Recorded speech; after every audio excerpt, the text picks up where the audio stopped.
इसमें पासवर्ड थोड़ा बस यहाँ पे होगा।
लोक येते लोक जॉईन होत आहेत.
Pradeep ji? Hello. Yes, sir. Can we start? As per your permission, 5 minutes we should wait because कुछ members अभी messages आ रहे हैं. If the permission, हाँ, 1-2 मिनट wait करके. दाते सर तो पूछ. Sir, Date sir, should we start? हाँ, अभी तो इंट्रोडक्शन में 5-10 मिनट तो लग ही जाएंगे ना. Okay, sir. तब तक लोग आते रहेंगे. Yes, sir. Yes, sir. Yes, sir. With the permission of chair, should we start? Chairman sir? Yeah, please, Pradeep ji. Yes, sir. Welcome, friends. Today in the series of webinar which Bhopal branch of ICI is having for the members in its CA week celebration, we are having a renowned speaker, a renowned author, CS VS Dateji, and he would be taking topic regarding real estate, the issues which real estate sector is facing under GST regime. I would also like to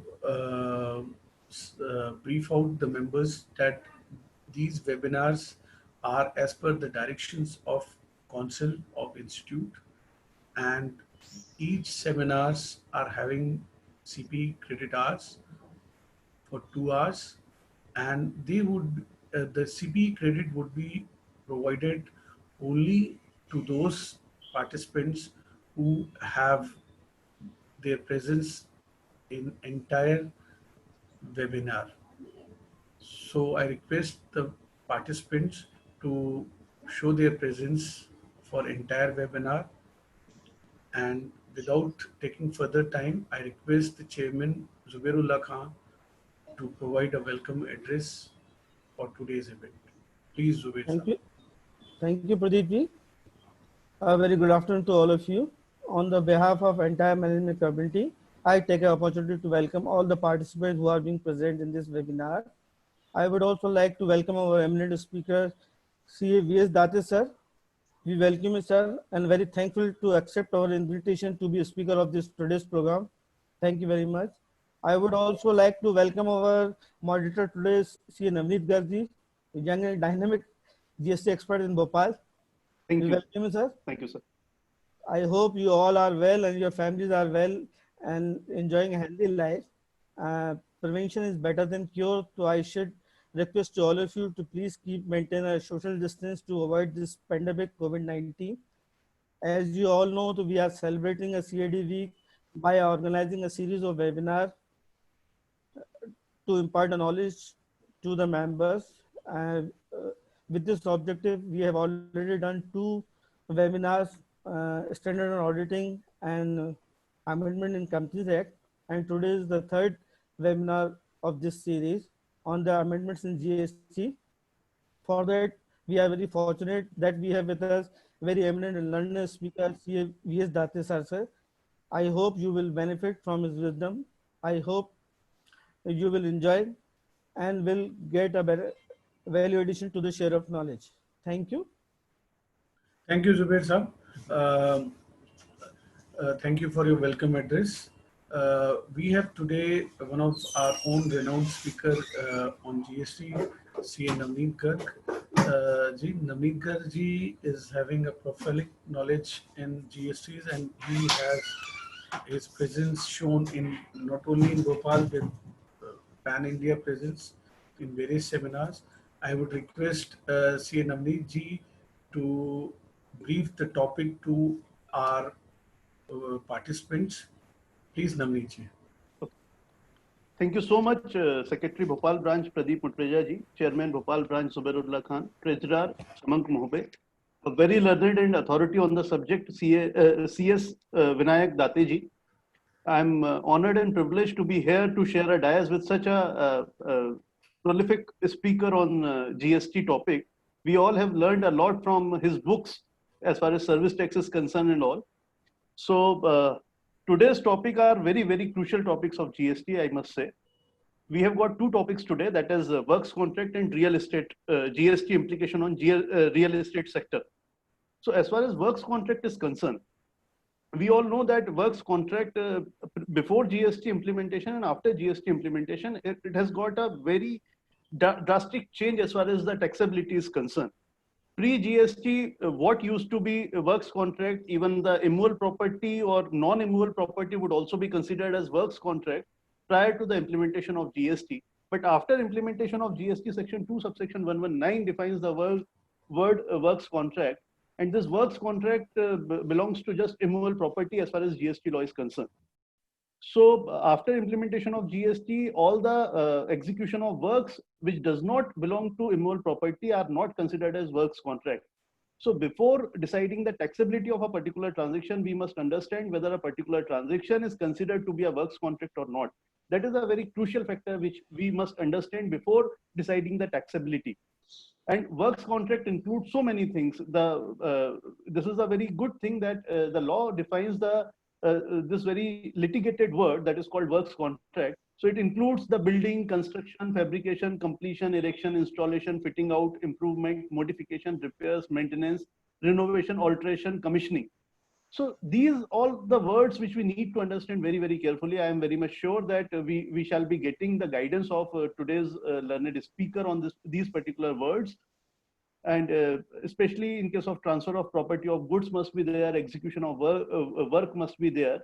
We all know that the article 366 sub-article 29A has been amended in due course, and pre-GST regime, this has been a very big area of litigation. So all these litigations have been set aside after implementation of GST, and so many crucial issues are still remaining. So that we are going to have a discussion upon. More or less, see, a composite supply versus mixed supply is again a very crucial topic as far as works contract is concerned. Whether we can you know, divide the contract between the supply of goods and supply of the service, or the consolidated one has to be considered as a single contract. And we have got Schedule 2 of CGST Act, which says that if there is a work contract, it will be considered as supply of service only, and all the provisions would be all the provisions of the GST Act would be leviable accordingly.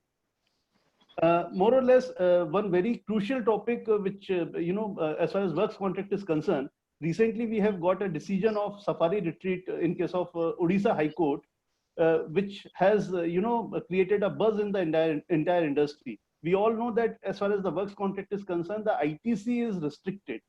But this Odisha High Court judgment in case of Safari Retreat, it has created a buzz, and it says that no ITC would be available. Although the matter is pending before Honorable Supreme Court and the matter has been stayed by the Supreme Court, we all are waiting for a Supreme Court judgment. But still, the ITC related issues are also there as far as works contract is concerned. And the last issue, which I could say, that the registration and the place of supply. Say, for example, there is a person from Madhya Pradesh getting some works contract in the state of Maharashtra or some other place. So whether he need to get himself registered in that particular state, and what shall be the place of supply, these all are the very, very crucial issues as far as works contract is concerned. So this is the one part, that is works contract we have today. And the second factor is the real estate transactions. The taxability of GST under a real estate developer. If I talk about as far as the real estate sector is concerned, in the very small span of time of 3 years, from 1st July 2017 till now, we can divide the taxability of real estate sector into two basic parts. That is from 1st July 2017 to 31st of March 2019, in which the real estate sector was taxable at the rate 12% or 8% or 18% as the case may be, with input tax credit. And after 1st April 2019, the taxability of real estate sector has been changed entirely, and now it is taxable at the rate 1% or 5% without ITC. So today we are discussing all these things on 26th of June 2020. So present scenario is very, very crucial, because see, we all are going to do the audit of our client who are dealing in the real estate projects. And this year, financial year 1920 is very, very crucial as far as this new taxation regime is concerned. Without ITC, what are the ongoing projects? What are the old projects? All these things we need to understand very, very carefully. And moreover, one very crucial provision which has been brought in under this GST law for real estate sector, that is, to the extent of 80% you can purchase from a registered dealer, and remaining only 20% you can purchase from unregistered dealer. If there is a shortfall in this particular proposition, like if you have purchased more than 20% from unregistered dealer, so you have to pay tax on that particular shortfall under reverse charge mechanism under section 9 subsection 4 of the CGST Act. So for compliance of that particular shortfall and payment of the tax liability, the June month's return is very, very crucial. Say, for example, for the month for the financial year 1920, there is a person who has purchased, say, for example, 25% of its supply from unregistered dealer. So remaining on 5% unregistered supply, he need to pay tax under reverse charge mechanism under section 9 subsection 4. So for payment of that 9 subsection 4 tax liability, the June month is the last month.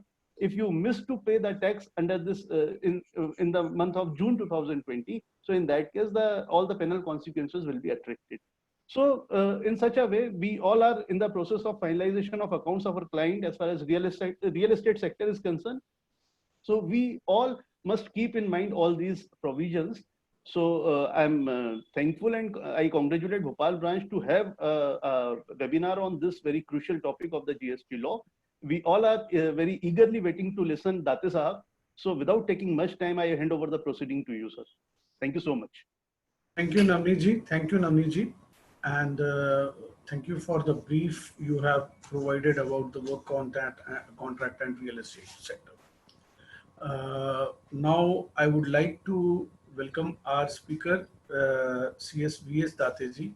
So, CSVS Dateji is having experience of more than 27 years in corporate field.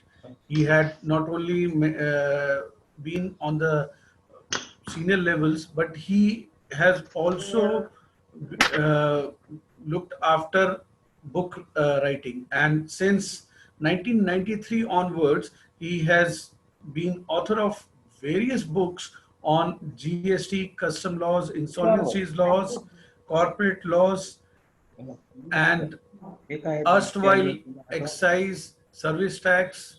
So since 1903, he is directly involved with book writing in the indirect taxes. अरे He disconnect.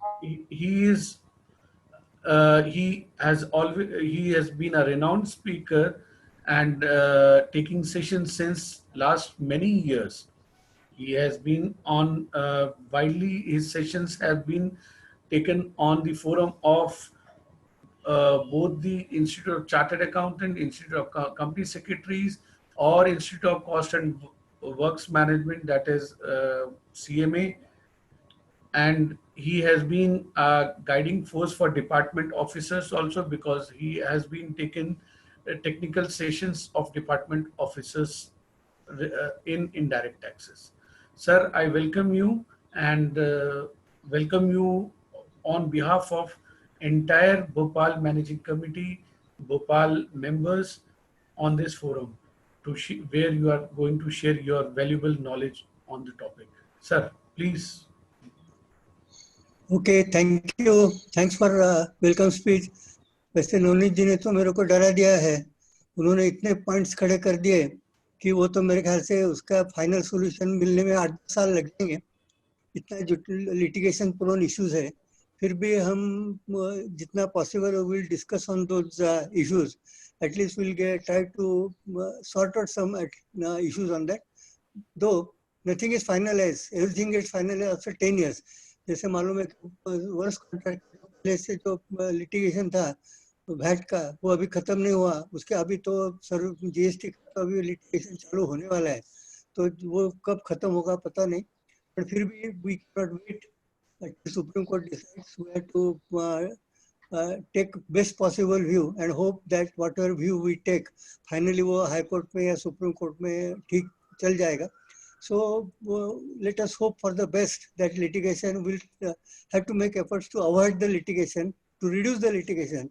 Litigation can never be completely avoided, particularly with the departmental's mentality. So litigation cannot be avoided. We'll have to try to minimize it. Now, as you know, real estate sector is, I mean, all the sectors are in great difficulty after COVID, but real estate sector was in difficulty even prior to COVID-19. Now, as you know, now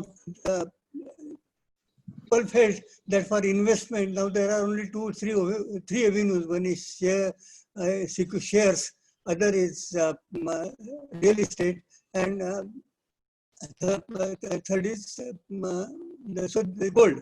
So these are the three. So now, so there's a lot of people started investing in real estate sector. Now the real estate sector was booming due to this, but ultimately what finally it resulted, then income tax benefits were also available. So people started going in for real estate sector always.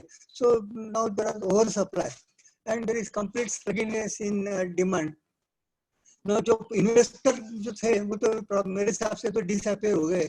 खाली जो जिसको जमीन घर चाहिए रहने के लिए वही अभी बाकी रह गए. वो भी अभी पैसे अभी कोविड-19 के बाद में वो भी शायद कम हो जाएंगे. तो ये तो भोपाल में क्या पोजीशन मालूम नहीं, पर बाकी बड़े सिटीज में at least 25-30% flats, ready flats are vacant, and the real estate, in fact, in banks also, the biggest defaulters or major defaulters are real estate sector. Now, ये डिमांड तो प्रॉब्लम था, पर उनके और हेडेक बढ़ाने के लिए एक रेरा आ गया. रेरा में तो उनको जो पेंडुलम था, जो पेंडुलम पहले बिल्डर के फेवर में था, अभी वो पेंडुलम पूरा कस्टमर के फेवर में चला गया. और रेरा में इतनी परेशानी हो गई कि बिल्डर तो परेशान हो गए. रेरा इतने टफ स्ट्रिक्ट रूल्स है, तो एंटी प्रॉफिटरिंग काफी केसेस एंटी प्रॉफिटिंग में चल रहे हैं कि आपने क्रेडिट पास ऑन नहीं किया, आप ये कर दिया, तो उसमें भी in major cases the cases are decisions are going against the developer. Consumer court में भी काफी प्रॉब्लम चल रहे हैं कंज्यूमर के। कंपटीशन कमीशन में भी real estate are developers are facing problem. जैसे आपको मालूम है कि जो एग्रीमेंट्स थे बिल्डर आई मीन कस्टमर के साथ या बायर के साथ, all agreements were completely one sided, completely in favour of the builder और डेवलपर। तो 100% it was in favor of developer, or the customer was a customer. So that is how all the agreements were drafted. Now competition commission has practically thrown all such agreements into basket, because even under contract act one-sided contracts have always been held invalid. तो जो सब favour में उनके जो सब drafting था, काफी बड़े वकीलों ने सब फेवर में जो बिल्डर के डालते थे, all they have gone down the drain. So now builders are at the receiving end.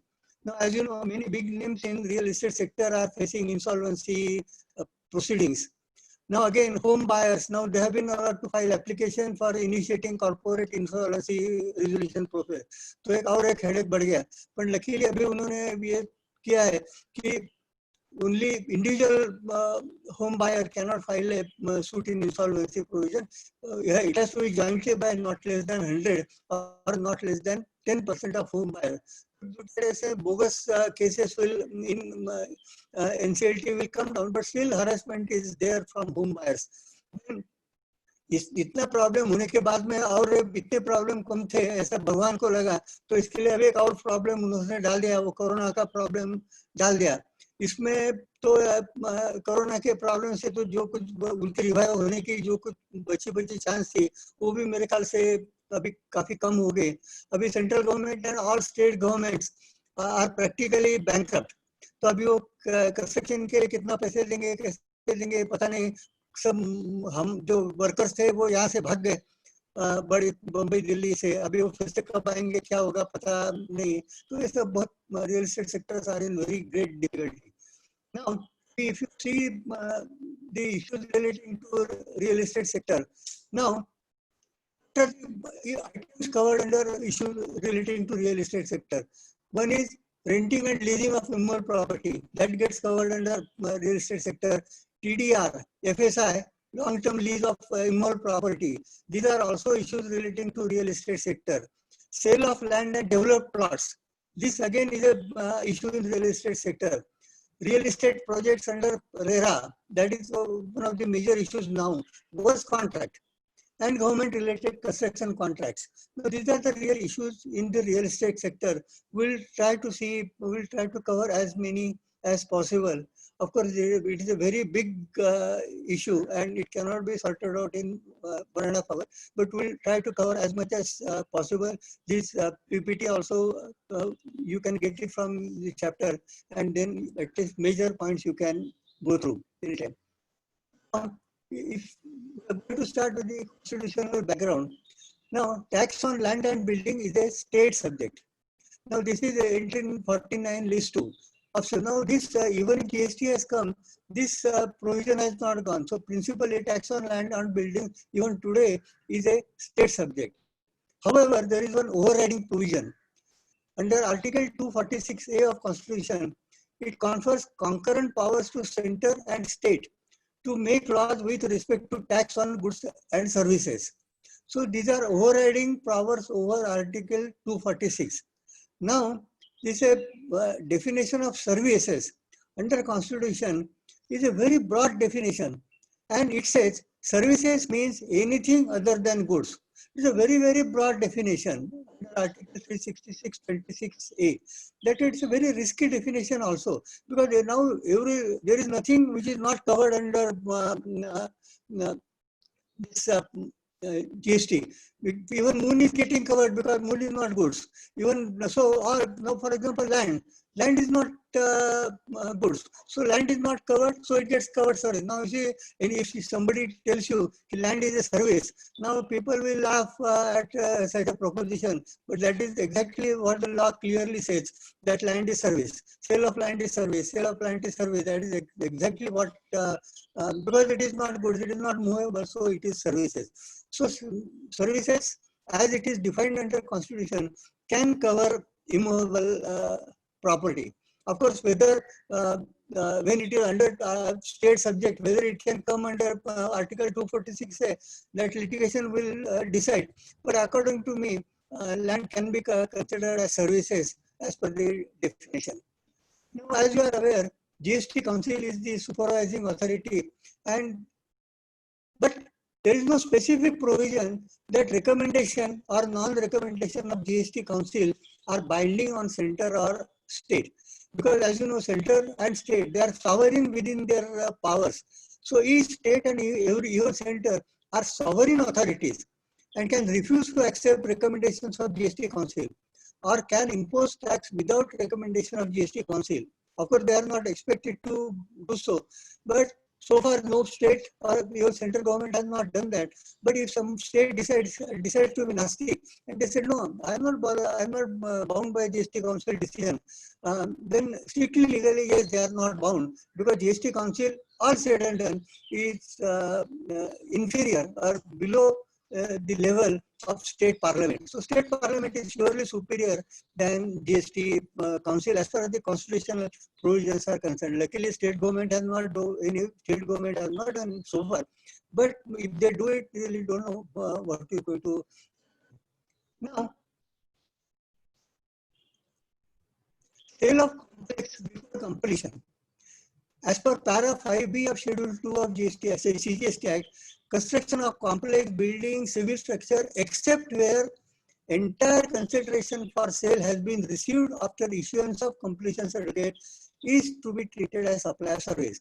That means when the building is under construction, it will be treated as a service.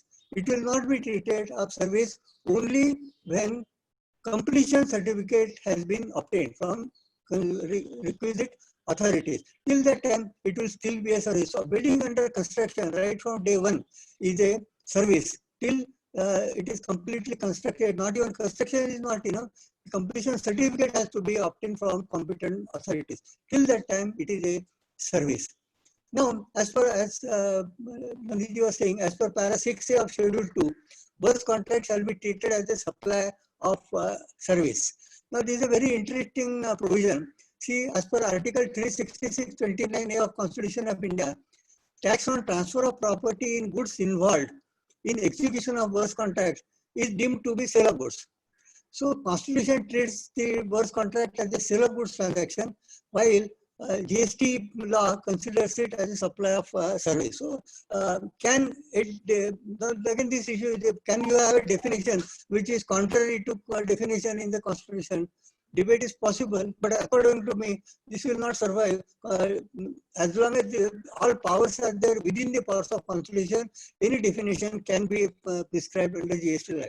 So this definition, even if challenged, I don't think the challenge will survive. Let us see. Now, what are transactions out of GST? Now, Schedule 3 gives transactions which are neither goods nor services.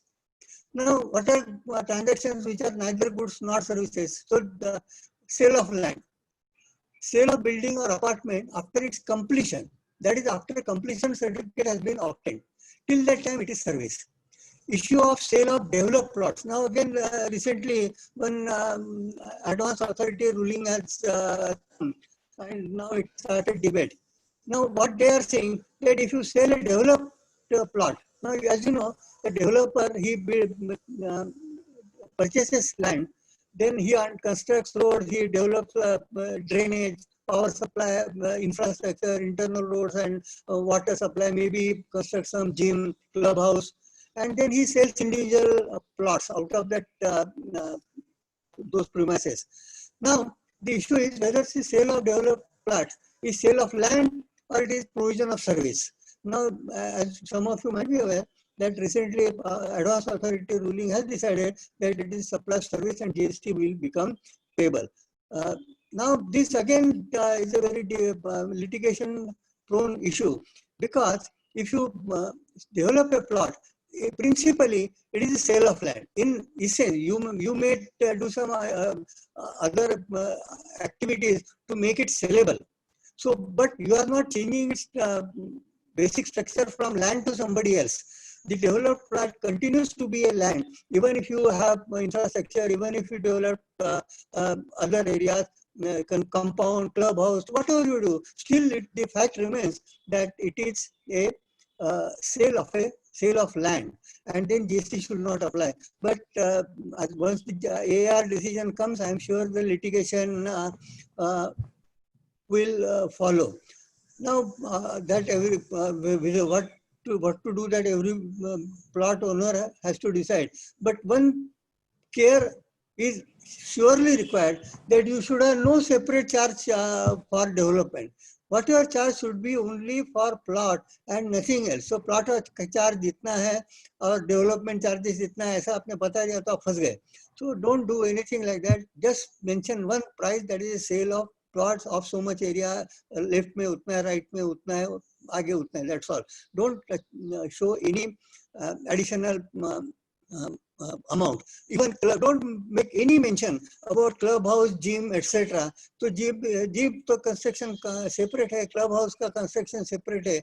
जिसको जाएगा वो जाएगा और वहाँ से उसका पैसा लेके उसका वो ये लेगा, फायदा लेगा. This has nothing to do with the sale of plot. Don't mention all this into agreement. उसको जो कुछ verbal बताना है बताओ, पर अगर agreement में बता दिया तो फिर आप unnecessarily फंस जाएंगे, ऐसा मेरे को लगता है. That is my suggestion.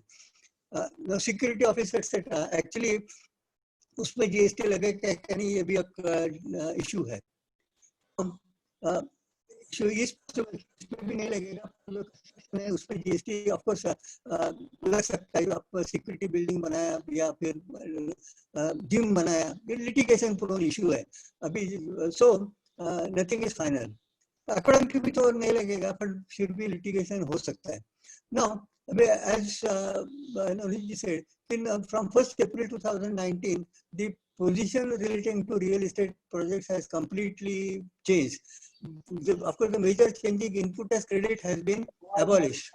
Now, there is no option to pay GST at higher rate. And समय कि भाई मैं 12% भरूंगा, मैं 18% 12% भरूंगा, पर मैं credit लूंगा. Now there is no such option available at all. You have to go for this 5% or 1% provision.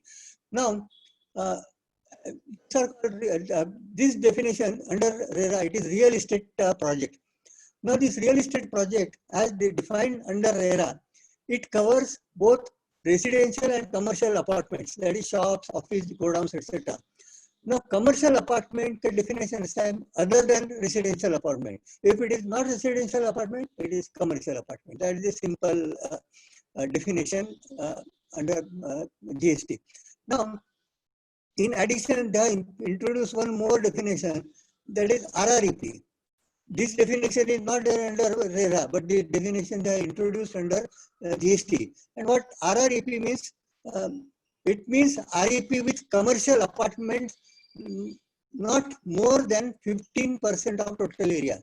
ये real estate project है, पर उसकी commercial की corporate area is less than 15%, then it will be treated as residential real estate project. तो REP and RREP दोनों के provisions GST law में different है, though under RERA there is only single definition. Now, so less than 15% are should be carpet area. Now, इसमें थोड़ा सा litigation ऐसा है कि you are building say security offices, you are building some common area where library for meetings, you are developing common building. Now, whether that will be considered under 15% or it will be considered under 85%. Now, according to me, these areas, common areas like meeting area, या library rooms, या security building, pump area, all these will not be considered as commercial apartment because they are not for sale. So they are not for sale. So it will become coming under 85% and not under 15%. Of course, as usual, I again repeat, for everything litigation is possible. In fact, all of us should welcome the litigation. I mean, you see, it is in our interest that there is litigation because our business thrives when there is litigation. In fact, if suppose there is no litigation, we have a vested interest in litigation. Let us be honest and frank. If there is no litigation and everything is simple, then who will buy books? So I have vested interest in litigation. I mean, I'm exaggerating, but truly it is so. But anyway, whatever I am saying, on any issue, litigation is possible. Now, in GST law, now they have used the word promoter. Now it is often termed as builder or developer, but GST law generally uses the term promoter. Now let us have some general issues about real estate projects. Now projects with more than 8 apartments or more than 500 square meter require registration under RERA. That is the provision under RERA.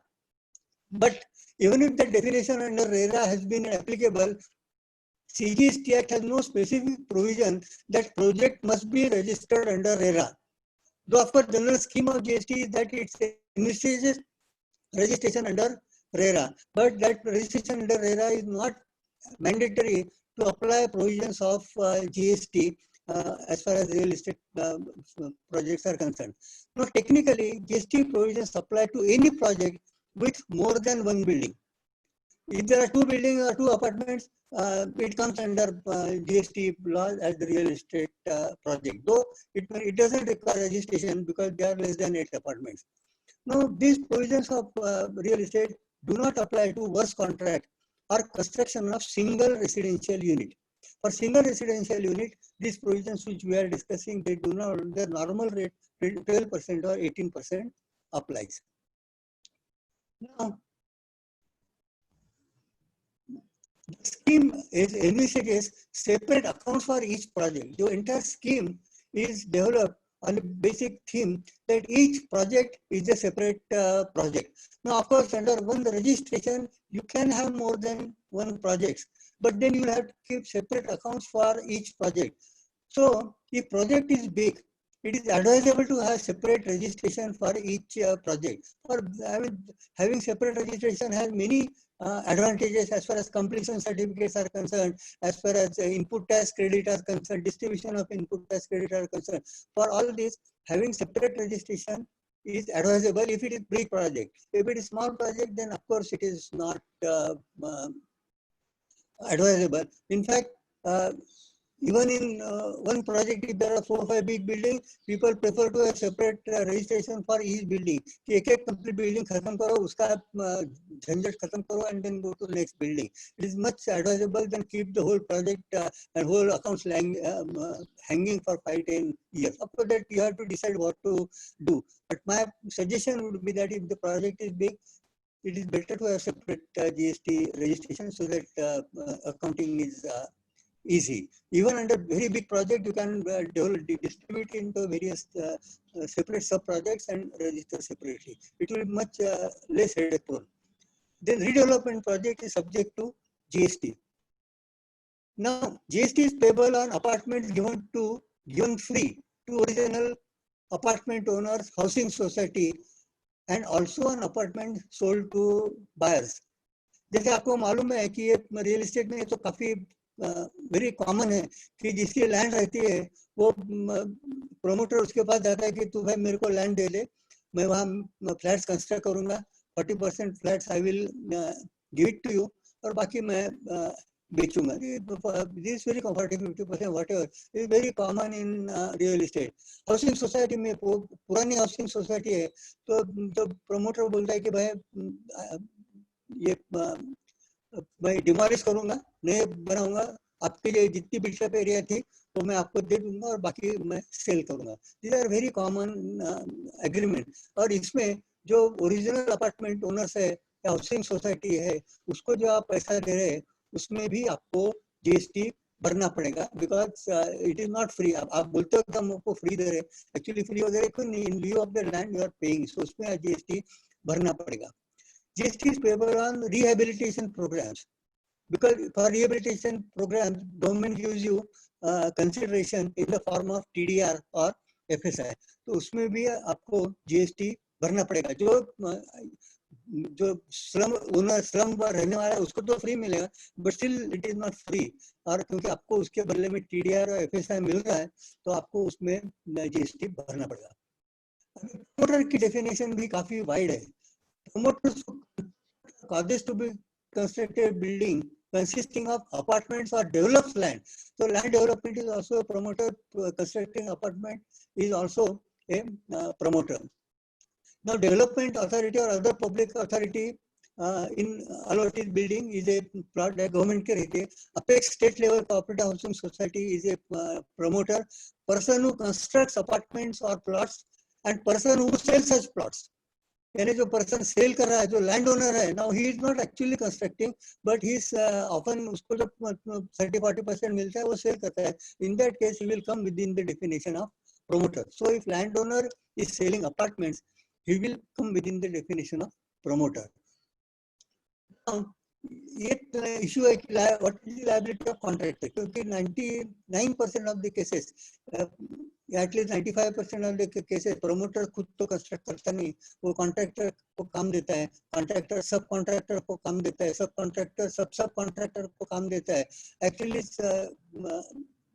Real estate में या works contract में किसको काम है और कौन कर रहा है, except God nobody knows. So contract subcontract is very common in works contract and real estate project. So contractor who is supplying service to promoter or other contractor is liable to pay GST. Now that GST is at the rate of 18% in case of commercial or residential apartments, and it is at 12% in case of construction of affordable apartment. Affordable apartment की अपन definition देखेंगे, पर वहाँ वो सब contractor या सब contractor उनको GST लगेगा. Now, if contractor or subcontractor is unregistered, let us assume कि subcontractor or subcontractor is unregistered, then promoter is liable under reverse charge, as 80% of inputs and input services are to be from registered person. So purchasing, taking services from unregistered contractors doesn't help promoter. आपको 2 number में दिया तो अलग है, फिर वो तो कोई रिकॉर्ड में आ नहीं रहा, पर अगर वो 1 नंबर में आ रहा है तो उसको आपको 80% तक अगर आप नहीं पहुंचते तो आपको उसका रिवर्स चार्ज में GST भरना पड़ेगा. और ये अभी जो नई स्कीम है उसमें it is a cost to the promoter, क्योंकि उसको इनपुट टैक्स क्रेडिट तो उसको मिलने वाला है नहीं. So it is a complete cost to the promoter. Scheme 1/4/2019 से चालू हो गई और वो टाइम कुछ प्रोजेक्ट वेयर ऑनगोइंग कंस्ट्रक्शन में थे, तो उनको क्या प्रोविजन है, उसके लिए उन्होंने प्रोविजन डेफिनेशन दिया है कि व्हाट इज ऑनगोइंग प्रोजेक्ट की देयर आर वेरियस कंडीशंस कि only then it will be treated as ongoing project. तो पार्शियल कंप्लीशन सर्टिफिकेट मिल गया है तो भी it will be treated as ongoing project. और फिर in case of ongoing project the promoter has option either he continues under old scheme or he can shift to new scheme. Now that option time is over, तो जो कुछ उसने option मेरे ख्याल से 20 जून ऐसा कुछ टाइम था 2019, वो तो खत्म हो गया.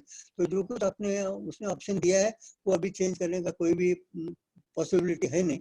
सो उसको तो ऑप्शन कंटिन्यू करना पड़ेगा. So if promoter shift to new scheme, reversal of excess input tax credit availed is required. तो अगर उस न्यू शिफ्ट में आकर उसने एक्सेस क्रेडिट पहले लिया होता 31 मार्च 2019 के पहले, तो दैट क्रेडिट ही has to reverse, and that calculations are based on carpet area. They are quite clumsy calculations, but I'm sure CA is quite competent to do all those, or given company secretary, they are quite competent to do all these calculations and reverse. अगर आपको excess आपने input tax credit utilize नहीं किया तो आपको उसका credit मिल सकता है, पर वो credit का कोई मतलब नहीं, because after 1st April you are going to any scheme where no ITC is available, so that credit is useless. Now promoter has option to continue under old scheme. if in case of ongoing projects as on 31st March 2019, in that case जो पहले rate था 18% and effective rate is 12% क्योंकि 1/3 is taken as value of land, so that rate will continue. कुछ ongoing project पहले थे उसमें GST rate 12% था, जैसे प्रधानमंत्री Awas Yojana, Rajiv Awas Yojana, affordable housing, low cost housing, उसमें 12% था, इफेक्टिवली 8% क्योंकि लैंड 33% निकाल दिया था, तो these rates will continue if he opts for the earlier scheme. Now,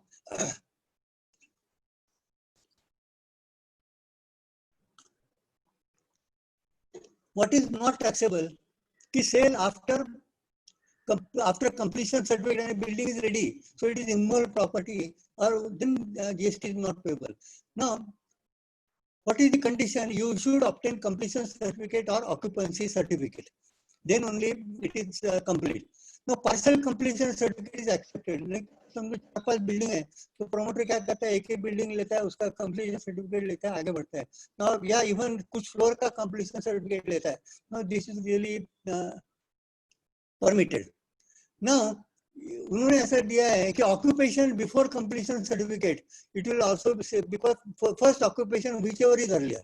now आपको मालूम है कि कंप्लीशन सर्टिफिकेट मिलने में काफी दिक्कत आती है, परेशानी होती है, क्योंकि आप कितना भी करो पूरा कंडीशन सेटिस्फाई नहीं हो सकते, पैसा देना पड़ता है. All this are known factor. तो पैसा नहीं दिया तो आपको कंप्लीशन सर्टिफिकेट कभी 100-200 साल में भी आपको मिलने वाला है नहीं. तो कंप्लीशन सर्टिफिकेट नहीं मिला फिर भी पीपल आर स्टार्टेड लिविंग, ऐसे काफी होता है, दो इट इज इलीगल ऑक्यूपेशन. तो is it sufficient? So according to me, it is not sufficient. It has to be official completion certificate from the municipal authority or corporation authority, whichever authority. कहीं भी अपने village area में है कि जहाँ कोई authority नहीं, वहाँ आर्किटेक्ट का सर्टिफिकेट चलेगा, पर otherwise it is not sufficient. जैसे मालूम है आपको कि डिले बहुत होता है कंप्लीशन सर्टिफिकेट में, करप्शन भी बहुत होता है, हरासमेंट भी बहुत होती है. Now, state authorities register. Now, इसमें very funny provision is there. Now, as you know, stamp duty can be only on immovable property, and immovable property is only when the building is completed. But अभी state government को तो stamp duty चाहिए, पैसा चाहिए, so they register the documents even before building is complete. Really, it is legally absolutely incorrect, but it is very common in I don't know Bhopal MP में क्या है, but at least in Maharashtra Gujarat जहाँ जहाँ मैं क्या, it is very common कि वो building पूरी हुई भी नहीं फिर भी स्टैम्प ड्यूटी भर के लोग पूरा खत्म कर दे. Illegal, but still when we can say कि भाई स्टैम्प ड्यूटी भर दी, that means it is a transaction in immovable property, और फिर GST नहीं लगना चाहिए. इसमें भी litigation is surely possible. Now, और एक इशू है, अभी कभी जो इन्वेस्टमेंट के लिए कभी कभी अपार्टमेंट परचेस करता है, वो परचेस करने के पहले बेच देता है, तो अगर वो बेच देता है तो उसमें GST लगेगा क्या? तो मेरे ख्याल से he is not providing construction service and is not business in the sale of apartment, तो उसको GST नहीं लगना चाहिए. But safe is that he should surrender it to the promoter, and then promoter should hand over. That is better alternative than purchaser selling it directly. Now, promoter can adjust GST only if he refunds the amount with GST. Now, suppose किसी ने surrender कर दिया, तो surrender कर दिया तो उसको पैसा, उसने जो कुछ पैसा भरा उसमें तो promoter ने GST भरा होगा, यानी promoter GST भरा होगा. This is only an assumption. उसने tax invoice with GST issue किया, इसका मतलब उसने GST भरा ऐसा बिल्कुल नहीं है. वो टैक्स इनवॉइस उसने रिटर्न में दाखिल किया, ये भी कोई किसी को भी गारंटी नहीं है. प्रमोटर को भी मालूम नहीं रहता कि उसने कितने टैक्स इनवॉइस प्रमोटर इसमें डाले और कितने नहीं डाले, उसको भगवान ही मालूम रहता है. पर फिर भी let us take a legal provision कि अगर वो GST विथ अमाउंट रिफंड कर देता है प्रमोटर को, तो भी वो GST एडजस्ट कर पाएगा, नहीं तो नहीं एडजस्ट करेगा. Now, customer cancel booking, ये तो this is very common कि वो समझो उसका 20 लाख दिया और उसने कैंसिल कर दिया, तो पूरा 20 लाख तो उसको देता नहीं है, 3-4 लाख तो खाद लेता है और बाकी 15-16-17 लाख कुछ तो भी 18 लाख उसको वापस देता है. वो भी अगर अच्छा बिल्डर होगा तो, अच्छा प्रमोटर होगा तो सपोज उसने 15-16-17 लाख वापस कर दिया, 3 लाख डिडक्ट कर दिया, तो वो 3 लाख पर उसको GST भरना पड़ेगा, because it is tolerating an act or situation and this is a deemed service. Now, a residential apartment, they have bifurcated into affordable residential apartment and normal residential apartment.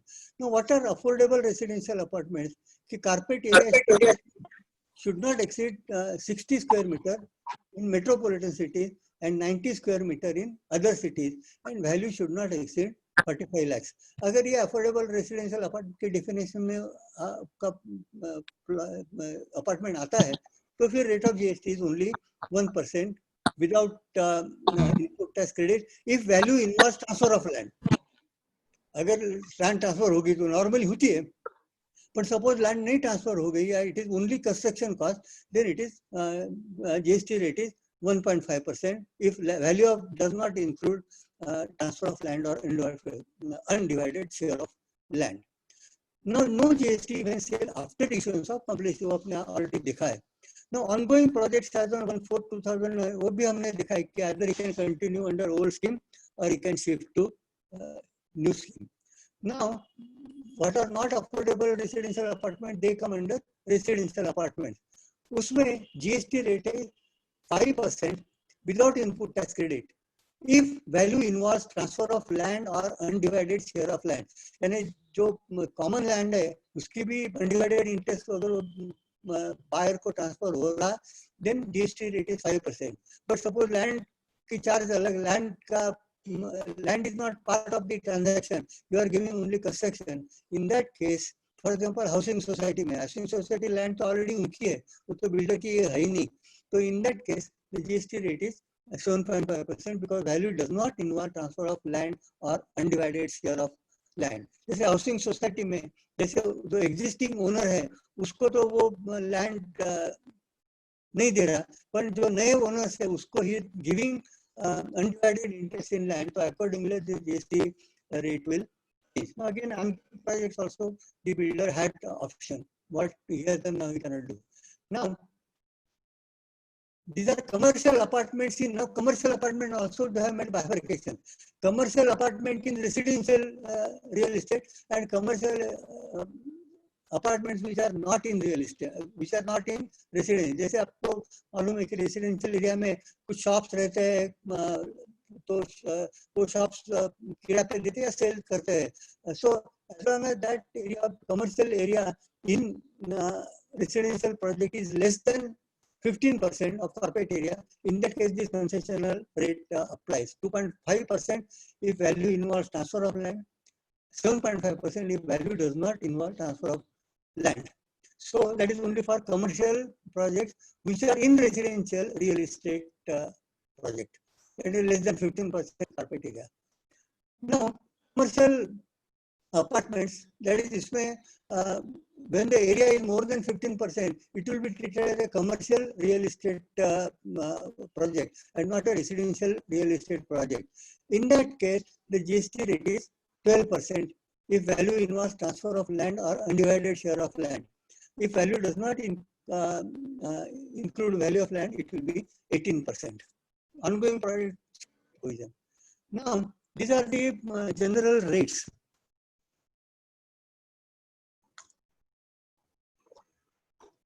Of GST after 1st April 2019. Now, next issue is regarding valuation for GST purpose. तो जैसे मालूम है कि जब promoter या builder बेचता है, developer बेचता है, वो तो लैंड वैल्यू अलग दिखाता नहीं, टोटल फ्लैट की वैल्यू उसको दिखाता है, इस पे आपको पैसा GST भरना पड़ेगा. So that means the value he charging to the customer, it includes value of undivided interest in that land. So in that case, tax is payable on total amount charged less value of land. That is the valuation for apartments. So value of land will be treated as 1/3 of total amount charged. And suppose आप 10 lakh charge कर रहे हैं, तो 10 lakh में से 33% will be treated as value of land and balance will be treated as value of construction service. Now this is a domain provision. इसमें भी उन्होंने आपका ऑप्शन नहीं रखा, भाई मैं कैलकुलेशन करूंगा और फिर भरूंगा. It is compulsory. 33%. ना आपको जैसे मालूम है कि at least in last cities value of land is much more than 33.33%. For example Pune में it can be anywhere between 60 to 70%. Bombay में तो पॉश एरिया में the land value itself may be around 80%. Risk construction cost is I mean considerably less than the 66.7. Now issue is whether they can make it compulsory. When my actual land value is 60-70% or 80%, but they can they say that no, land value you have to take only at 33.30%. This again is a litigation provision issue. But according to me, this validity of deeming provision is doubtful. Because see, what is the value? That value is defined under section 15 of CGST Act. So whatever way you calculate the value, it cannot exceed value as determined under section 15 of CGST Act. Deeming provision at 33% and actual land value is 33%. That means you are asking me to pay GST on value which is higher than section that is defined under section 15 of CGST Act. Now, according to me, this is completely illegal because any value by whatever means you calculate, it cannot exceed value under section 15 of CGST Act because all these 33%, they are rules. No, rules can never override a section. So according to me, this value, the 33% value, somebody challenges, I don't know what is going to happen, but according to me, that no GST can be charged on value which is in excess of value as defined under section 15 of CGST Act. But I don't think anybody is charging so far because going on actual rules that 29-30 उसमें से calculate करना काफी difficult है. I don't think anybody doing this or taking a risk because again this is a risk क्योंकि 10 साल के बाद में अगर आप litigation में आ गए तब तो आपको जेब से भरना पड़ेगा. So who will take that risk? Now जैसे जो promoter बेचता है तो उसमें in addition he charges extra charges, prime location charges, extra development charges, parking space charges, कहीं कहीं से पैसा निकालता है वो customer से. Now इसमें क्या whether that 5% या 1% rate will apply और उसमें 12% या 18% लगेगा. This is according to me, these are naturally bundled services and should form of total amount charged for purpose of GST, which means that इसमें भी 1% या 5% GST लगना चाहिए. लगेगा कि नहीं litigation I don't know, but मेरे हिसाब से तो naturally bundled service में आएगा और उसमें 5% लगना चाहिए. Now many times he takes club membership deposit. On this club membership deposit, he normally वो एक club form करता है, फिर club को वो deposit वो hand over कर देता है promoter. In that case, according to me, the club membership deposit is not necessarily bundled service. But that deposit, when he receives, he is only acting as a pure agent of club because he is going to hand over to the club when it is formed.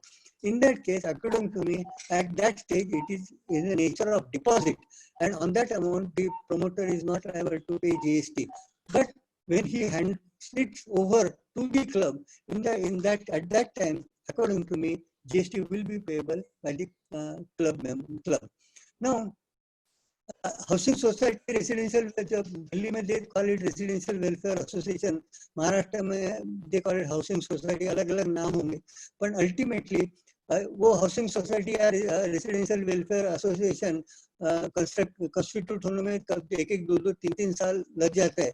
तब तक ये जो promoter है वो खुद maintenance service provide करता है ये जो occupant है उसको. In that case, he has to charge GST at 18%. वो जो 7,500 पर मंथ का जो एग्जामिशन है वो प्रोमोटर को नहीं है, वो खाली सोसाइटी या RWA को है. प्रोमोटर को पूरा GST 18% उसको मेंटेनेंस सर्विस को भरना पड़ेगा. नाउ वैल्यू व्हेन जैसे अपना स्लम डेवलपर है या हाउस ओनर है उसको तो एक्चुअली आप अपार्टमेंट फ्री दे रहे हो, उसे कोई पैसा नहीं ले रहा, आप ले रहे हो, पर फिर भी legally it is not free because you are getting development rights of land और TDR, so it is not free. In that case, you have to value those flats, free flats, and then pay GST on that. How to value those flats which you are giving free to the earlier owner, housing society, or to slum dweller? So basically there are 3 rules. One is 27A, that is open market value at the time of supply, or value of supply of similar apartments of like kind of जैसे समझो आप housing society में आप 50 flats free दे रहे हो और 50 flat बेच रहे हो, तो वो जो आप बेच रहे हो उसकी जो वैल्यू है, that you can consider for the valuation of this free flats also. Third option is rule 30, that is 110% of cost of provision of service. So cost of provision उसमें ऐड 10 करो. Now if you really calculate at this rate 110% of cost of provision of service, in majority of the cases that value will be lower than जो आप 33% land value पकड़ के calculate करते हो, उससे value surely कम होगा. But now you have to take decide कि that risk is worth taking. Now often promoter collects deposit which is later handed over to club or society or welfare association when constituted. जो होता है वो deposit लेता है, वो अपने पास रखता है, फिर बाद में सोसाइटी या इसको हैंड ओवर करता है. So it is not part of value of apartment because he is collecting it as a pure agent. But club or society will be liable when the amount is handed over to them. If promoter ऐसे से उसको 18% भरना पड़ेगा promoter को अगर he is giving maintenance services. Now this again is a cost to the promoter क्योंकि उसको input tax credit मिलता नहीं है. Reverse charge. Now reverse charge काफी सारे सेक्शन 9(3) में जो रिवर्स जीएसटी भरना पड़ता है, वो reverse charges on GTA, advocate, arbitral tribunal, these are major. There list 17-18 के, but these are the major services normally जो प्रमोटर है वो रिवर्स चार्ज में आ सकता है. एक goods transport agency services, advocate services, arbitral tribunal, sponsorship services, service of supply of security personal, renting of motor vehicles and director services, ये उसमें रिवर्स चार्ज आएगा और वो प्रोमोटर को भरना पड़ेगा. And that is his cost because उसको उसका क्रेडिट मिलने वाला है नहीं. नाउ एक जैसे आपने रिसेंटली एक डिस्प्यूट कर रहा था कि होल टाइम डायरेक्टर या एग्जीक्यूटिव डायरेक्टर उसको आप सैलरी देते हो तो उसमें रिवर्स चार्ज लगेगा कि नहीं लगेगा. पर अभी luckily department has recently issued a circular कि उसमें सैलरी देते हो होल टाइम डायरेक्टर या एग्जीक्यूटिव डायरेक्टर को तो उसमें जीएसटी नहीं लगेगा. अपन जो वगैरह देते हो नॉन एग्जीक्यूटिव डायरेक्टर या इंडिपेंडेंट डायरेक्टर, उसको उस पर जीएसटी लगेगा. Now reverse charge in case of services from government like licence fee, ROC fees, inspection, testing, if they are above ₹5,000 उसमें आपको वो प्रोमोटर को रिवर्स चार्ज भरना पड़ेगा. Now reverse charge on, this is one more headache, उसको reverse charge on TDR FSI और upfront amount for long term lease. अगर वो टीडीआर लेता है, एफएसआई लेता है या upfront amount long term lease के लिए पैसा लेता है 30 years, तो in that case the promoter is liable to pay under GST under reverse charge. Now all this is cost to him because उसको उसका क्रेडिट मिलने वाला नहीं. Now this is a very important provision as far as the promoter is concerned कि all capital goods and all cement must be purchased from registered person. इसमें वो 80% की condition है नहीं. All cement must be purchased from registered person only. 80% cement नहीं होगा, उसको आपको पूरा 100% सीमेंट के लिए 100% एंड कैपिटल गुड्स के लिए 100%. Otherwise GST is payable eight applicable rate. जैसे सीमेंट पर 28% है, कैपिटल गुड्स पर जो कुछ होगा नॉर्मली 18% होगा या जो कुछ होगा वो आपको भरना पड़ेगा under reverse charge. Now this is reverse charge under GTA etcetera, it is a separate provision. In addition 80% of the inputs and input services should be procured from registered person. Otherwise, GST is payable at 18%. Irrespective of actual GST rate on those goods are flat rate 18%. Now, service of grant of development rights, FSI, electricity, land, to be 80%. Why? How to calculate this 80%? उसमें ये development right, FSI, electricity, HSD, ये सब आपको ये 80% calculation में वो आपको पकड़ने की जरूरत है नहीं। फिर inverse applies of exempted goods, जिसमें आप रिवर्स चार्ज भर रहे हो, वो 80% में पकड़ने की आपको जरूरत नहीं है। तो छोड़ के बाकी अगर आपका 80% होता है तो आपको रिवर्स चार्ज नहीं लगेगा, नहीं तो लगेगा।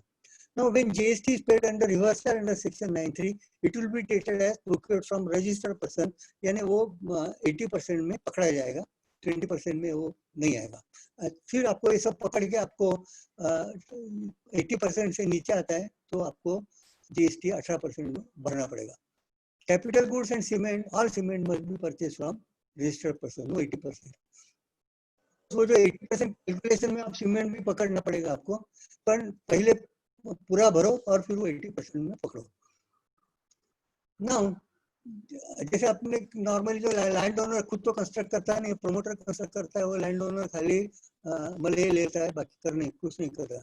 नाउ अभी वो प्रोमोटर लैंड ओनर के साथ एग्रीमेंट करता है कि land owner transfer development rights, see to save stamp duty. This is normal of saying stamp duty कि और कभी कभी सेल भी नहीं कर सकता है, तो क्योंकि वो सेल करेगा तो उसको हेवी स्टैम्प ड्यूटी लग जाती है। तो then what he does, he doesn't sell the land, land continues to be in the name of landowner, only he transfer development rights to the promoter। and many times वो power of attorney भी देता है, तो जो builder है promoter है वो he signs on himself also, he signs on behalf of landowner also, but technically land ownership of land is never transferred to the promoter। Now, in some cases, landowner has revenue sharing arrangement कि भाई जितना पैसा आएगा उसमें मेरे को 40% 50% वो landowner लेके जाएगा, बाकी 60% आप जो कुछ है वो promoter लेकेगा। Now, अगर ऐसा एग्रीमेंट है तो प्रोमोटर को पूरे 100% पर GST भरना पड़ेगा। In that case, landowner has no liability because they are not providing any service at all। पर कभी कभी क्या होता है कि लैंड ओनर को वो फ्लैट देता है 30% 40% वाटर, एंड देन वो फ्लैट्स को लैंड ओनर बेचता है। अगर ऐसी स्थिति है तो इन दैट केस जो लैंड ओनर है उसको GST भरना पड़ेगा। ऑफकोर्स उन्होंने क्या किया है, प्रोमोटर उसको GST चार्ज करेगा, उसका वो क्रेडिट लेगा और फिर ये भरेगा। तो अभी जॉइंट डेवलपमेंट एग्रीमेंट कभी होता है, सेपरेट AOP स्थापन होती है। अगर सेपरेट AOP कंस्टिट्यूट होती है तो वो AOP will be treated as a separate legal entity, उसका पैन नंबर अलग लो, उसका GST रजिस्ट्रेशन अलग लो और फिर वो AOP से आप सेल करो। So then again that is a different type of transaction. So आपका एग्रीमेंट कैसा है, आपका फाइनेंशियल अरेंजमेंट कैसा है, according to that the liability of land owner will be decided. Now इसमें जैसे आपने देखा कि land owner himself sells the apartment before completion, he has to charge GST। जो प्रोमोटर उसको promoter has to charge him GST, उसका वो credit लेगा और आगे वो क्रेडिट यूटिलाइज करेगा ना। इसमें एक both land owner promoter and उसको and developer promoter should opt for identical option, यानी अगर 1% 5% और 8% 12%, यानी अगर डेवलपर 1% 5% चार्ज करेगा तो लैंड ओनर 12% चार्ज नहीं कर सकता। However, इसमें थोड़ा एक टाइम मिसमैच है, वेरी प्रैक्टिकल डिफिकल्टी कि लैंड ओनर की लायबिलिटी कब होती है कि when is selling apartment to the buyer, जब वो बायर को लैंड अपार्टमेंट सेल करता है तो उसको GST लायबिलिटी बन जाती है। पर प्रमोटर की लायबिलिटी कब बन जाती है, डेवलपर प्रमोटर की लायबिलिटी कम बन जाती है कि when he hands over to land owner, जब वो फ्लैट लैंड ओनर को हैंड ओवर करेगा तब उसकी लायबिलिटी बनती है। यानी पहली लायबिलिटी आती है लैंड ओनर की if he cell below protection, और डेवलपर प्रमोटर की लायबिलिटी बाद में आती है। तो दैट मीन्स उसको जैसे अभी वो क्रेडिट लैंड ओनर है, I hope I am trying to make sense, land owner को पहले GST भरना पड़ेगा, वो टाइम उसके पास कोई क्रेडिट होगा नहीं। बाद में डेवलपर प्रमोटर उसको GST चार्ज करेगा, पर वो क्रेडिट का क्या करेगा, वो क्रेडिट तो यूजलेस है उसको, क्योंकि उसने वो क्रेडिट रिफंड मिलने की भी कोई प्रोविजन है नहीं। तो इसमें there is a very practical difficulty, तो इसके लिए कुछ तो मैनिपुलेट आपको करना पड़ेगा, वो प्रमोटर को बोलना पड़ेगा कि तू पहले टैक्स इनवॉइस बना और पहले जीएसटी भर के मेरे को इनवॉइस लगा दे, then I can utilise the credit. नहीं तो उसको क्रेडिट नहीं है और बाद में क्रेडिट मिलेगा, वो क्रेडिट वेस्ट हो जाएगा। सो ये आपको ध्यान में रखना पड़ेगा।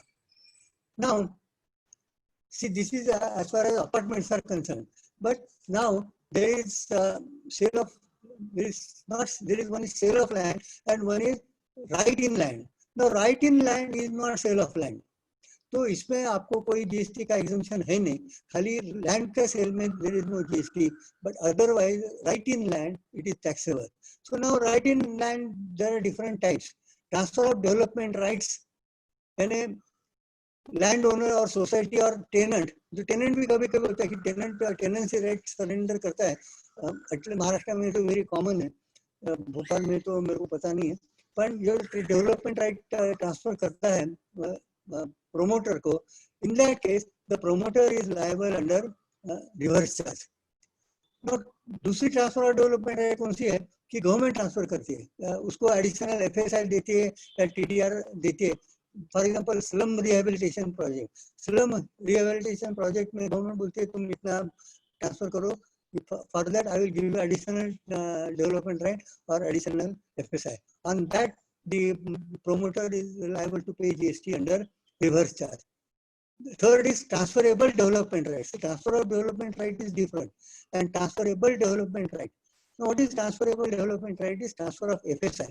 Government उसको FSI देती है. That FSI he can sell it to someone else. That is again actionable claim और उसमें GST लगेगा. These are various types of transactions in land. Another type of transaction in land is upfront amount for guaranteeing long-term lease. कभी-कभी, see, particularly government cannot sell the land. Government can give land on lease, 90 years, 99 years, or even 999 years. Now, even if it is 90 years, practically it is sale of land, but legally it is not sale of land. And in that case, GST applies. Even up 999 year का अगर आपने lease कर दिया तो भी उसमें GST लगेगा, because it is not sale of land. And अगर आप इसके लिए आप जो अपफ्रंट अमाउंट लेते हो उसमें आपको 18% जीएसटी भरना पड़ेगा, अंडर प्रोमोटर को भरना पड़ेगा under reverse charge. The service falls under 9927, the tax rate is 18%. तो TDR, transfer of development right, transferable development right, upfront amount, as long as it is not a sale of land, इसमें GST की liability आएगी और mostly it will be under reverse charge at the hands of promoter after 1 April 2019. उसके पहले promoter was not liable, पर वो जो transfer कर रहा he was liable. Now, in some cases, there is exemptions on TDR or FSI. Now, what is the exemption available? Exemption is available in case of residential apartments where sale is made before completion certificate. After 1/4/2019, क्योंकि उसमें 1% GST, 5% जो GST है, it is without input. So उसमें जो land value included है 33% what we were saying, उसमें आपको इसमें रिवर्स चार्ज भरने का नहीं, because that is an exemption. But how to calculate, they are made a very very big formula. तो ये फार्मूला एक सीए या कॉस्ट अकाउंटेंट या कंपनी सेक्रेटरी समझ सकता है, बाकी किसी के वो बस की बात है नहीं. तो कॉम्प्लिकेटेड कैलकुलेशन करके ही आपको एग्जम्पशन लेना पड़ेगा. या upfront amount for long term lease of industrial plots और development of infrastructure business provided by specific government agencies, it is exempt. But if that lease plot is not used for intended purpose, then GST will become applicable. So this is exemption as far as TDR. But now, in addition, some ancillary services are provided.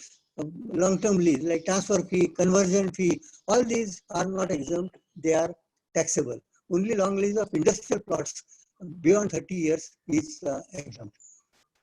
Now, on TDR also, reverse charge is applicable, that is payable by the promoter. There is no reverse charge for transactions up to 31st March 2019. Now, ये जो TDR इसमें तो reverse charge तो भरना पड़ेगा. So then how to value? In majority of the cases, the developer or promoter allots some apartment to landowner as consideration for transfer of development rights. In such cases, valuation will be on the basis of value of similar apartments charged to other buyers, less value of land, which will be 1/3 of the. In effect, जो आप बाकी apartment पर जितना GST भर रहे हो, that will be value पकड़ रहे हो, same value will be treated for the purpose of the TDR, which are with the house landowner is giving it to you, या tenant is giving it to you. जैसे आपने पहले भी देखा कि actually land value is much more than 33%, and cost of construction is normally much less than 2/3. So actually you are paying GST on higher amount, which that is much beyond section 15 of GST Act. Now these are the issues relating to TDR, and पहले उसके पहले हमने देखा real estate projects. Now this is the next issue, leasing and renting of real estate. That is the next option. Now these services fall under 992(7)(1). Now leasing for residential purposes is exempt. Leasing, renting to a company for use as residence, it is now इसमें भी एक dispute है कि आप residency पे company को दे रहे हो, and that company is giving it to their employees for residential. Now उसमें GST लगेगा कि नहीं लगेगा? That is a disputable issue. According to me, उसमें GST नहीं लगेगा, because even if it is employee of the company, the apartment is used for residential as a residence, और उसमें GST नहीं लगना चाहिए. But कुछ different view है, it is given to company, so इसमें GST लगना चाहिए.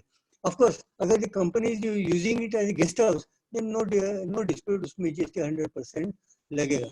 Now renting by joint owners, ये भी काफी common है कि 4-5 भाई रहते हैं, 4-5 भाई एक प्रॉपर्टी रेंट पे देते हैं, हर भाई को अलग अलग उसका हिस्सा मिलता है. अगर हर एक total rent is more than 20 lakhs, but हर भाई का हिस्सा अगर बिलो 20 lakhs है तो उसको एग्जम्पशन मिलेगा. Then renting of residential or religious places is exempt. And अगर गवर्नमेंट को रजिस्टर्ड पर्सन को रेंटिंग इमोरल प्रॉपर्टी रेंट देती है तो वो जो रेंट पे ले रहा उसको रिवर्स चार्ज भरना पड़ेगा after 25 January 2018. These are briefly issues relating to real estate. Now the next issue is relating to works contract. जैसे आपने पहले सुना कि वर्स कॉन्ट्रैक्ट की डेफिनेशन से ज्ञान लंकर लेके इतना डिस्प्यूट चल रहा, तो लगा कि भाई अभी जो GST आ गया तो एटलीस्ट वो डिस्प्यूट एटलीस्ट एक तो डिस्प्यूट खत्म हो जाएगा. पर एक्चुअली वो कुछ खत्म हुआ नहीं, पर कम जरूर हुआ है. और but because now firstly it is restricted to only immovable property, but इसमें installation, fitting out, modification, repair, maintenance, all are covered under the definition of works contract. But what is the basic scheme is the transfer of property should be transferred during work as goods are in some other form. अगर during work property नहीं transfer हो रही है then it is not work contract. For example पहले आपने एक उसको machine supply कर दी, वो ट्रांजैक्शन खत्म हो गया, फिर आप वो प्लांट इंस्टॉल कर रहे हैं, then that is not a work contract because the property in that plant is not getting transfer during execution of a works. So in that case, actually, it can be treated as two separate contracts.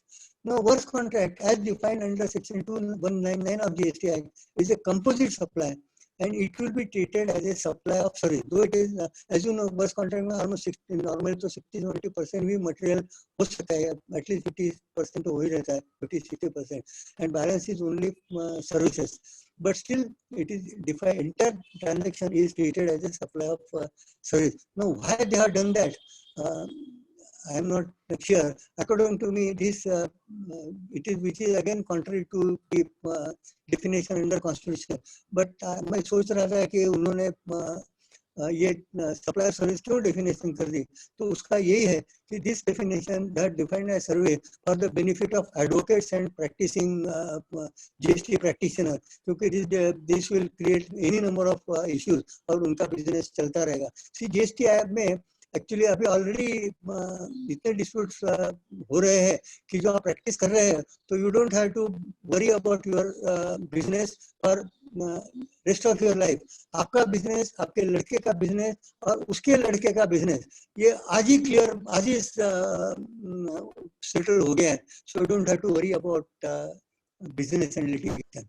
But anyway, now एक जैसे लवली जी ने भी discuss किया, can work contract be vivisected, कि भाई मेरा work contract है पर I will charge for GST separately, I will charge for services separately.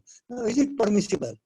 Now, actually, there are Supreme Court decisions that after the definition, after the introduction of definition of works contract in the Constitution under that Article 366(29)(a), works contract, which was the indivisible contract, has now been treated as a divisible contract under Constitution. So, Constitution itself not defines it as a divisible contract. Because Constitution, if you see, the GST is only on goods. GST is, I mean, VAT was only on goods, VAT was not on services, and service tax was only on services, not on value of goods. So, Constitution itself permits bifurcation of contract into goods and services. So, when the Constitution itself permits, and there are 2-3 good Supreme Court decisions, and they say that vivisection is permissible as per definition in the Constitution. So, again, litigation possible hai. But since it is defined as a service, GST rates should be 18%. Now, it may be disputed. For example, air conditioning contract. It is a works contract, fitting of air conditioning. Now, air conditioning, अगर आप अलग purchase करते हो तो उसको आपको 28% GST लगता है. But works contract of the air conditioning, आपने पूरा debt लगा दिया, installation, fitting. So, whether GST rate should be 18% or 28%. According to me, the GST rate should be 18% because it is a works contract. पर यहाँ department मानेगा नहीं, department बोलेगा कि नहीं एयर कंडीशनिंग है, आपको 28% GST भरना पड़ेगा. So again litigation is possible. Now this is another way कि renewable and solar project, renewable energy plant etc. Now इसमें ये issue था कि भाई solar plant पे है, उसमें 5% GST है, concessional rate है, solar energy है करके. But if you install a solar energy project, the works contract, तो पहले काफी decisions से आपको GST 18% भरना पड़ेगा because it is a works contract, though of solar project. और now luckily they have sorted out what they say कि अगर ऐसा solar project है, renewable energy project है, तो 70% will be treated as value of goods, उसमें आप 5% भरो, and 30% is treated as the value of services, उसमें आप 18% भरो. So at least the dispute has been sorted out. पहले जैसे हम बताया कि काफी decisions थे कि आपको पूरे contract पर 18% भरना पड़ेगा.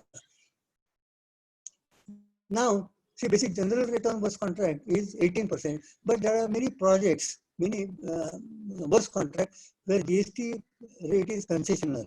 Now, what are the projects where concessional rate is available? Services relating to historical monument, canals, pipeline, sewage treatment to government, it is 12%. Road, bridges, pollution control plants, structure for funeral, burial or cremation. At least मरने के बाद में तो थोड़ा सालों में concession दी गया, 18% से 12% कर दिया, अपनी मेहरबानी वो मरने वाले पर कर दी गवर्नमेंट ने. So low cost housing will be, it was 80%. Railway single residential units 12%. Service to government for educational, clinical, original to government, other than for business 12%. Earthwork to government 5%. These are concessional rates. Now इसमें भी issue है कि भाई ये तो 12% है, 8% है, अगर उसने सब कॉन्ट्रैक्टर को दिया तो क्या करेगा? तो कॉन्ट्रैक्टर को 18% भरना पड़ेगा. He is eligible for 12%, 5%. तो at least that they have made it clear कि सब कॉन्ट्रैक्टर उसको भी concessional लगेगा 12%. Now in works contract or even in real estate project, this is any subcontractor.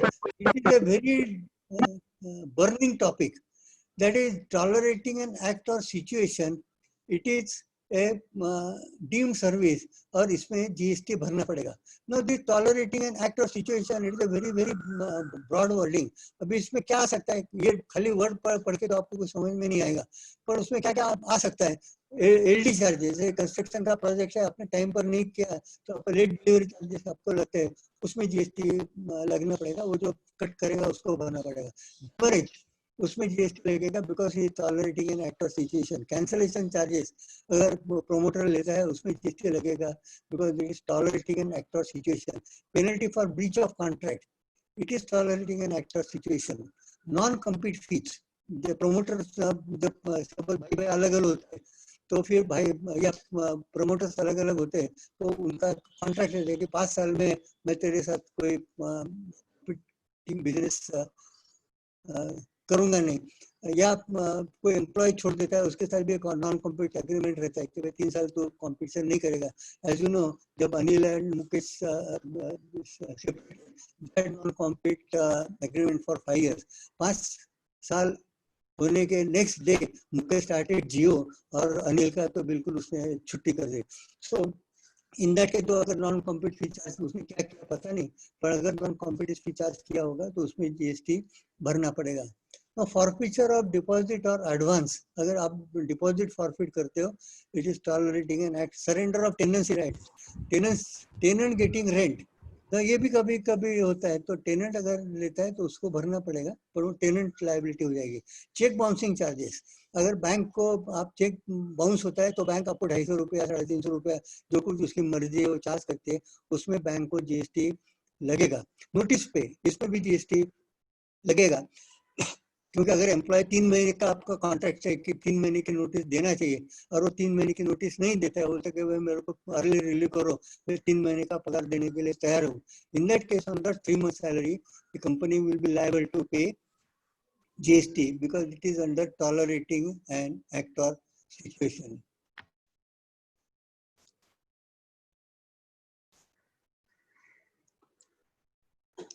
Now there are some exemptions in relating to services supplied to government. Now what are they?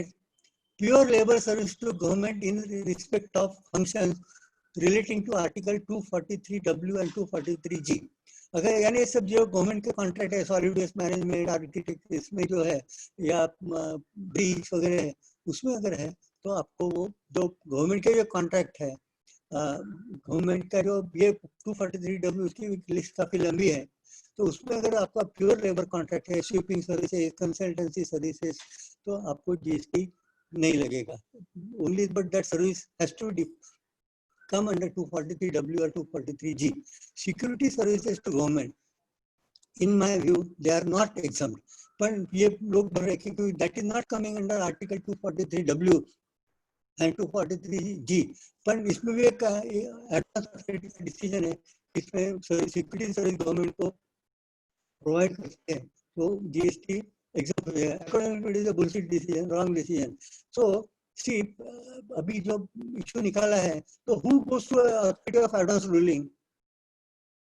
Only idiots go to authority of advance ruling. If you are not idiot, you are sensible person, you should not go to authority for advance ruling. या आप कब जाना है आपको कि भाई उसमें GST rate 12 actually 18% है, वो आपका कस्टमर नहीं मान रहा है, पर्टिकुलर गवर्नमेंट नहीं एग्जैक्ट है या 5% है. इन दैट केस वो गवर्नमेंट को समझाना कैसे? तो बेस्ट इज कि go to authority of advance ruling, उसे एक रूलिंग ले लो कि भाई इसमें GST 18% लगेगा और वो गवर्नमेंट वो जो बाबू है वो सौंप दो उसको, फिर वो उसका मुंह बंद हो जाएगा. ऐसी या फिर आपको आपके कॉम्पिटिटर को हरास करना है, अगर आपके कॉम्पिटिटर को हरास करना है और वहाँ ज्यादा GST का आपका डिसीजन चाहिए तो go to authority of advance ruling, उससे एडवांस रूलिंग का आप डिसीजन ले लो और फिर वो कॉम्पिटिटर को तकलीफ में आने दो. So these are the only 2-3 cases where you should go to AAR, otherwise only idiots go to AAR, क्योंकि all most decisions are favouring revenue, they are wrong decision and then you are stuck with such silly decision. Now, composite supplier services with up to 25 goods are exempt if provided to government. Advocate and arbitral services provided to government, they are exempt. उसमें फिर reverse charge भी. So these are broadly, of course, they जैसे आप कि though I tried to be brief, तो काफी almost 75 minutes से ज़्यादा लग गए. Thanks for your patience. Now, again I repeat, GST law is not fully settled. Disputes there are possible on many issues. So you should be careful. और GST के बारे में particular issue ऐसा है कि GST is above the bottom line and income tax is below the bottom line. Income tax में आपकी समझो कोई गलती हो गई या हो गया तो उसमें तो 30% आपको penalty, because the tax involved is 30%, where here tax involved is on total percent of the value. So because it is above the line, तो इसके लिए any mistake on GST, it is very killing and costly. So you have to be very cautious. काफी जो cautious लोग होते हैं वो तो मैंने देखा कि भाई GST उसमें लगता नहीं तो भी वो भर देते कि भाई कौन GST से हेडेक लेगा.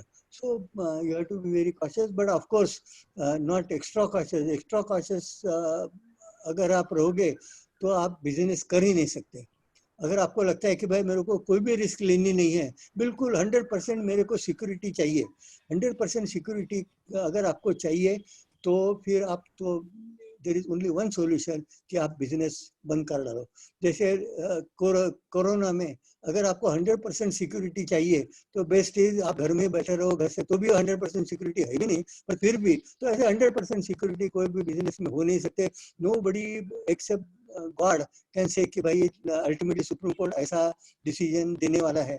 एक्सेप्ट इवन गॉड, इंडिया में तो गॉड भी नहीं बोल सकता कि भाई फाइनली इसका क्या होने वाला है. तो कोई आपको कंसल्टेंट कोई 100% बता सकेगा ये कोई पॉसिबिलिटी है नहीं. तो अच्छा कंसल्टेंट है तो at least you should give him the possible other view also कि भाई देन ही जो कैलकुलेटेड रिस्क है, let the customer you give him both the views and then calculate, क्योंकि रिस्क तो तुम कंसल्टेंट की है ही नहीं, रिस्क तो वो जो प्रोमोटर है उसकी है.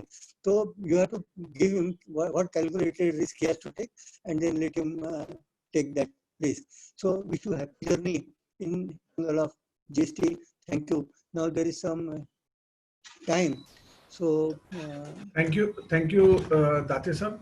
I would request, I would welcome C. Ankur Jain, CASA Chairman, Bhopal branch, and CA Mayank Agrawal. Thank you, Sabri. Yeah, I would request. You can check for any doubts or any queries. Yes. I would request C. Ankur Jain to take up the queries of members. Well, I'm still waiting for the queries in the chat room, but in the meantime, sir, I myself have a query, so I would like to put it forward. So, in case of lease rent, you said that even if the properties are being sold in a lump sum lease rent for a 30-year period, the same would be liable. So, however, in my personal experience, I came across a case where the lease rent was paid for 30 years, but the amount that was paid was divided into lease rent and land premium.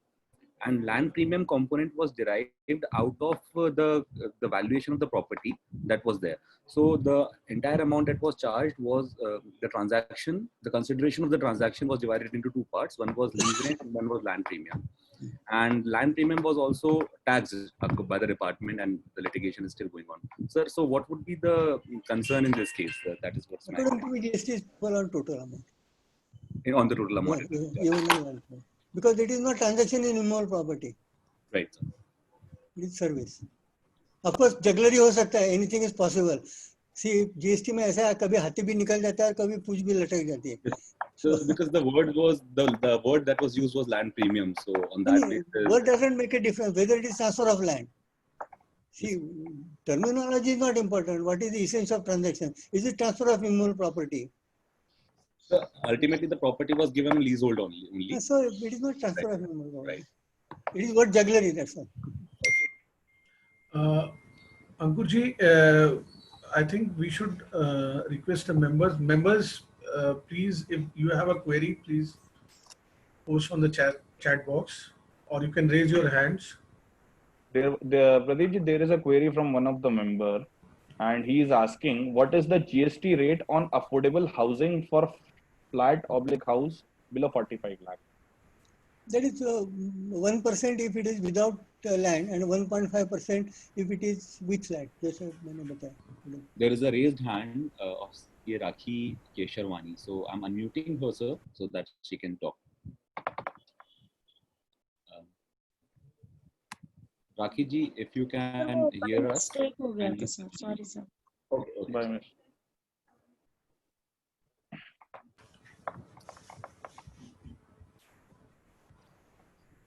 I do not see any other queries. Shashi Ranjan नहीं, शशि जी, I hope आपकी query resolve हो गई होगी.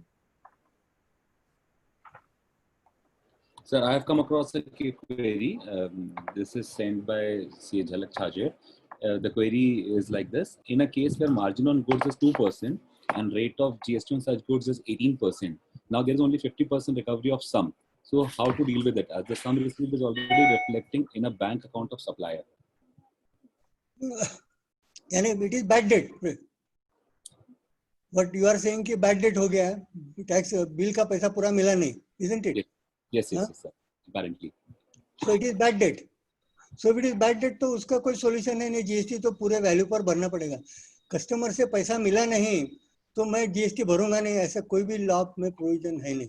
एक बार आपने tax invoice issue कर दिया, माल supply कर दिया तो GST liability बनती है. वो पैसा भरे, customer आपको पैसा दे या न दे. That law is absolutely well settled कि bad debt पे आपको GST भरना पड़ेगा.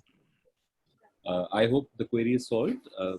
Sir, there is another query from C. Satpal Kanuja.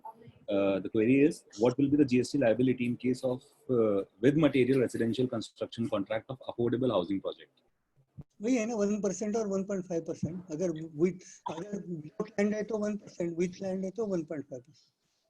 Ankur, there is a raise of hand of by CA raise of hand by CA Pawan Mittal. Pawan Mittal जी, आप unmuted हैं, आप अपनी query raise. Good evening sir. जी, आपकी query बोलिए sir. Sir, मेरी registration के regarding एक query है कि रजिस्ट्रेशन के लिए अप्लाई करते तो एमपी में क्या होता है वो नहीं क्या सुनाई नहीं दे रहा. पवन जी, you are not audible. Mute करा हुआ है. हेलो, आ रही है सर आवाज? हाँ, अब आ रही है. सर, रजिस्ट्रेशन रिगार्डिंग एक क्वेरी है. रजिस्ट्रेशन के लिए अप्लाई करते हैं एमपी में तो वहां से 100 कुछ नोटिस आ जाता है कि इसमें आप टोटल सेल परचेज डालिए, अपनी पैन कार्ड, आधार कार्ड और बैंक अकाउंट अपलोड करिए. तो सेल परचेज से नया रजिस्ट्रेशन ले रहे हैं, बिजनेस शुरू होना है उसका, तो सेल परचेज कहाँ से आएगी? उसमें डाल देते हैं, उसके बाद भी वो रिजेक्ट कर देते हैं कि आप लायबल नहीं है जीएसटी के लिए.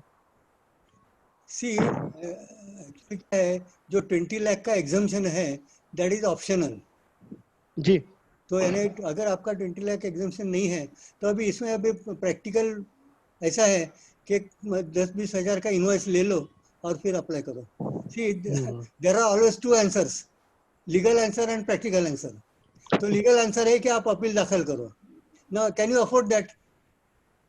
तो प्रैक्टिकल आंसर ऐसा है कि कुछ तो परचेज दिखा और so legal answer is that you file appeal. Now can you is it possible for you to do it? So then what is the practical solution? Practical solution है भाई कुछ बिल ले लो, किसी से मटेरियल ले लो और फिर ये हमने सेल परचेस हो गया, हमने बिजनेस चालू कर दिया. लकीली वो तो 20 लाख का तो नहीं मांग रहे ना जी. हाँ जी जी. 20 लाख का मांगेंगे तो और हेडेक उठ जाएगा. अपन अगर प्रैक्टिकली अगर वो मांगे, actually there is no legal basis for what they are doing. But do you have time, money and energy to fight with him? तो अगर टाइम, मनी, एनर्जी नहीं है तो बेटर कुछ तो टैक्स इनवॉइस अपलोड करो और उसको एज इट इज तो पैसा तो उसको देना ही है ना. तो फिर क्यों और एक टैक्स इनवॉइस 10-15 हजार ले लो, एसी का ले लो, फिर घर में फिट कर डालो, काम हो गया. ठीक, थैंक यू सर. ये आई एम प्रैक्टिकल है, I am this not a legal answer. जी जी जी जी. ठीक, thank you sir, thank you. ऐसा रजिस्ट्रेशन का अभी जो पहले जो डिस्कशन में पहले हुआ था कि suppose I am in MP and I have got a work contract in Mumbai So now whether I अभी जो issue raise हुआ था कि whether I require registration in Maharashtra, तो उसका legal answer ऐसा है कि you don't require registration in Maharashtra. You can provide service from MP and provide works contract in Maharashtra. अभी practical ऐसा है कि if your works contract is big, अगर वर्क कॉन्ट्रैक्ट इज बिग है and then you go to Maharashtra and provide it, तो आपको काफी input tax credit का लॉस झेलना पड़ेगा, क्योंकि वहाँ लोकल वाला है वो आप उसको लोकल वाले को भाई तू मेरे को IGST लगा, वो तो इतने इजीली मानने वाला है नहीं, वो बोला कि मैं तो CGST लगाऊंगा, तेरा हेडेक तू देख ले. तो अगर बड़ा कॉन्ट्रैक्ट है legally actually he can charge IGST, पर ये छोटे छोटे लोग उनको समझाना ये बहुत बिग हेडेक है. तो अगर बिग प्रोजेक्ट है तो it is better to have registration in Maharashtra to avoid the loss of input tax credit. Otherwise, legally, such registration is not required. Any other queries of the member, they can raise their hand.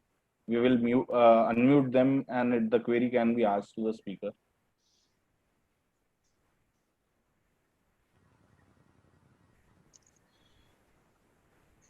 Anyway, so when there are no questions, there are two possibilities. One possibility is that you have understood everything, so no question. Everything. Otherwise, other possibility is that you have understood nothing, so no question. So let us assume that you have understood. Everybody has understood everything. Everything. Anyway, thank you. It was a good discussion. Thank you, sir. Now I would request C. Ankur Jain to provide a vote of thanks to Date Saab and our moderator Navneet ji. Ankur ji. Thank you, Pradeep. I, on behalf of the entire Managing Committee of Bhopal branch, would like to express our heartfelt gratitude to our speaker for the day, CS VS Date sir, for guiding us on GST issues in works contract and taxability on the real estate developers. Your session was thoroughly elaborate and covered all the relevant provisions of GST on and around the real estate. I would also like to thank C. Navneet Garg sir for being the moderator in this webinar and assisting us with an interactive conduction of the webinar with our esteemed speaker. It was truly amazing to have you both in our CA Day celebration week. I would also like to thank all the participants from Bhopal branch and nearby branches for making the program a success. And I request all of you to keep your support so that we can keep on organizing the webinars and we can start off with the mainline seminars as this lockdown eases out.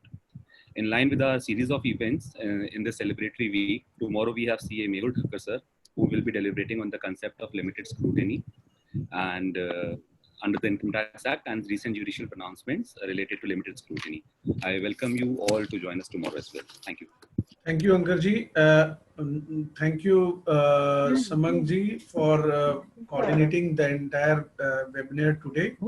And with the permission of all, I would request C. Samang Mohabe ji to conclude the meeting. Thank you, Date sir. Thank you very much. Thank you. Thank you very much, sir. Thank you, sir.